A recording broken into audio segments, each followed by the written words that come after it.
So hello everyone, this is Alok and welcome to the YouTube channel of Upskiller. Welcome to this YouTube video. In this video, I will be discussing my journey from a shy person to a confident one. I have divided this video into the three parts. So let's get started. Watch this video till end so that you can take some learnings out from this video. So let's get started. I have divided this video into the three parts. First one, part one, I am going to talk about Simon Alok. Second, I am going to talk about what steps I have taken to improve it. And the third one, what I have achieved after all of this. So let's discuss this video into the parts one by one. So let's deep dive into the part one. This is the story of class 9th. उस समय हमारी assembly होती थी, तो assembly के अंदर I got a chance to speak in front of the peoples who are standing in front of us कि मुझे वहाँ पर जाना है, एक छोटा सा स्पीच देना है और मैं उसके अंदर फंबल कर गया। कैसा होगा कि आपके सामने जो है आपके 800 जो स्कूल मेट्स हैं वो खड़े हुए हैं और उनके सामने आपको मौका मिलता है कि आप स्पीच देकर इनको कुछ चीज़ें समझा सकते हैं। मुझे वो चांस मिला, मैं स्टेज पर गया, लेकिन स्टेज फियर इतना था लोगों के सामने, मैं कॉन्फिडेंटली बोल नहीं पाता था, इस कारण मैं फंबल कर गया और वहाँ पर मैंने सारी चीज़ें लूज़ कर दी। और उस टाइम पर प्रिंसिपल मैम ने क्या किया, ऐसे पीछे से ऐसे मारा तो बच्चे का कॉन्फिडेंस वैसे ही लूज आउट हो जाता है। तो उस टाइम पर मैंने ये सोचा कि ये चीज़ अपने बस की नहीं है, कि अपन कभी कॉन्फिडेंटली टॉक ही नहीं कर सकते लोगों के बीच, कि अपन कभी ऐसा नहीं कर पाएंगे कि मैं हज़ारों लोगों के बीच खड़ा हूँ और बोल पा रहा हूँ, ये सब अपनी लाइफ के अंदर तो नहीं हो सकता। And what steps I have taken to improve from that condition to this condition that I'm speaking in front of you all on through this YouTube video or YouTube channel. In part 2 we are going to discuss what steps I have taken to improve it. First step I have taken that I started writing journals. मैं daily क्या करता हूँ, every evening जब भी रात का समय होता है, मैं अपने पीसी के ऊपर एक्सेल या फिर वर्ड के फॉर्म में अपने पूरे दिन को एलोबरेट करके लिखता हूँ। ये मेरी हैबिट बन चुकी है, लगभग पिछले 6 महीने से मैं इस चीज़ को कंटिन्यूसली कर रहा हूँ, जिससे कि मैं आप सभी के सामने कॉन्फिडेंटली बोल पाता हूँ। क्योंकि चीज़ों को हम बैक ऑफ द माइंड लिखते हैं, अपनी चीज़ों को नोट डाउन करते हैं, तो उससे हमें काफ़ी अच्छा कॉन्फिडेंट मिलता है कि हम चीज़ों को किसी के सामने एक्सप्लेन भी कर सकते हैं। तो इस तरीके से मैंने जैसे ही लिखना शुरू किया तो मेरे अंदर कुछ पार्शियल कॉन्फिडेंस डेवलप हुआ कि मैं लोगों के सामने बोल सकता हूँ। तो राइटिंग ने मेरी काफ़ी ज़्यादा हेल्प की। Second steps I have taken towards speaking in front of the audience that I created a YouTube channel. ये मेरा पहला चैनल नहीं है, I have literally created 3 channels before this.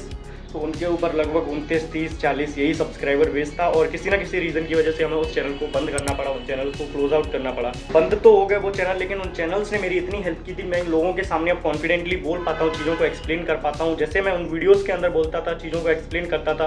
पुराने वीडियोज़ पड़े हुए हैं जिनके अंदर मैं बहुत ही शाय था, मैं लिटरली ऐसे बोल रहा हूँ। उन वीडियोस के थ्रू मैंने सीखा कि मैं किस तरीके से लोगों के आगे बोल सकता हूँ। मैंने काफ़ी सारे यूट्यूब के ऊपर ट्यूटोरियल्स चेकआउट किए कि लोगों के सामने किस तरीके से हमें स्पीच देनी चाहिए, किस तरीके से हमें चीज़ों को प्रेजेंट करना चाहिए।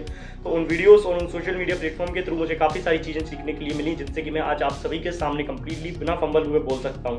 थर्ड पॉइंट जो कि मैंने अभी रिसेंटली नोटिस आउट किया कि हमारे कॉलेज के अंदर डिफरेंट प्लेसेस से काफ़ी सारे लोग हैं, जैसे कि काफ़ी सारे स्टूडेंट्स हैं वो बिहार से हैं, जम्मू कश्मीर से हैं, झारखंड से हैं। तो उन सभी से जैसे बात की, उन सभी की जो डाइवर्सिटी है उसको एक्सपीरियंस करने का मुझे मौका मिला। तो उन सभी के साथ डिफरेंट तरीके से हमने बात की, तो उस तरीके से भी मुझे काफ़ी ज़्यादा हेल्प मिली कि लोगों के साथ में कैसे इंटरेक्ट करना है। जो पर्सन डिफरेंट डाइवर्सिफाई एरिया से बिलोंग करते हैं तो उनके साथ में किस तरीके से इंटरेक्ट करना चाहिए, ये भी मुझे सीखने के लिए मिला अपने कॉलेज के दौरान डिफरेंट जो रीजन्स हैं उनके लोगों से बात करके। Third part that I am going to discuss with you all that what I have achieved after speaking confidently between the peoples. इस अपस्किलर यूट्यूब चैनल के माध्यम से एक ऐसी कम्युनिटी क्रिएट करने का मुझे मौका मिला है जो कि अपने आप को अपस्किल करना चाहते हैं लाइफ के हर एक पॉइंट ऑफ टाइम पर। यदि आप भी अपने आप को अपस्किल करना चाहते हैं लाइफ के हर एक पॉइंट ऑफ टाइम पर, तो इस चैनल को सब्सक्राइब करिए, क्योंकि अपस्किलर मींस यही है कि हम आपको अपस्किल करने का मौका दें हर पॉइंट ऑफ टाइम पर, आपके स्किल्स को इंप्रूव करने का मौका दे अपस्किलर।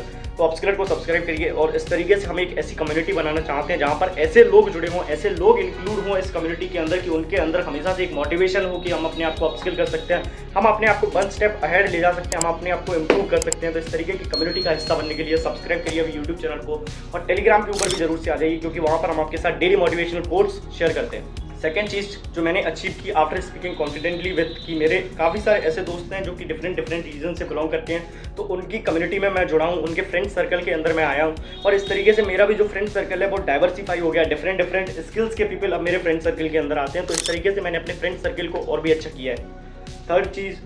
थर्ड थिंग जो मैंने अचीव किया है, तो मैं डिफरेंट सेमिनार से रिसेंटली अटेंड करने लगा हूं। जैसे रिसेंटली मैंने यूपीएससी ऑल इंडिया रैंक 141 के साथ मीट किया था, तो काफ़ी अच्छा लगा उनसे इंटरेक्ट करने के बाद। उनसे भी काफ़ी सारी चीज़ें सीखी, जैसे पब्लिक स्पीकिंग के बारे में, तो उन्होंने पब्लिक स्पीकिंग के बारे में काफ़ी सारी चीज़ें सिखाई, तो वहाँ से भी मैंने बहुत सारी चीज़ें इंक्लूड की। रिसेंटली हमने गवर्नर ऑफ एमपी के साथ भी एक जो है इवेंट अटेंड किया था, तो उन्होंने भी काफ़ी सारी चीज़ें इसी के ऊपर फोकस किया कि हमें किस तरीके से पब्लिक स्पीकिंग करनी चाहिए। तो तो ये सारे इवेंट्स जो हैं अटेंड करने का मुझे मौका मिला, that is because of the public speaking art, और मैं काफ़ी अच्छे तरीके से इसको सीख रहा हूँ। आई नो कि मैं अभी इसके अंदर परफेक्ट नहीं हूँ, लेकिन मैं अपने आप को इम्प्रूव कर रहा हूँ हर पॉइंट ऑफ टाइम पर। एक स्टेप अप ले जाने की कोशिश करते हैं हम इस अपस्किलर कम्युनिटी के माध्यम से। तो यदि आप अपस्किलर पर पहली बार आए हैं तो चाहते हैं अपनी पर्सनैलिटी को डेवलप करना, तो अपस्किलर को सब्सक्राइब करके रख सकते हैं, क्योंकि यहाँ पर हम हमेशा उन्हीं लोगों को जोड़ते हैं जो कि अपने आप को हर पॉइंट ऑफ टाइम पर +1 करना चाहते हैं। तो सब्सक्राइब करके रखिए अपस्किलर को, और ऐसी सेल्फ हेल्प और पर्सनैलिटी डेवलपमेंट टिप्स के लिए till then from my side it's sayonara.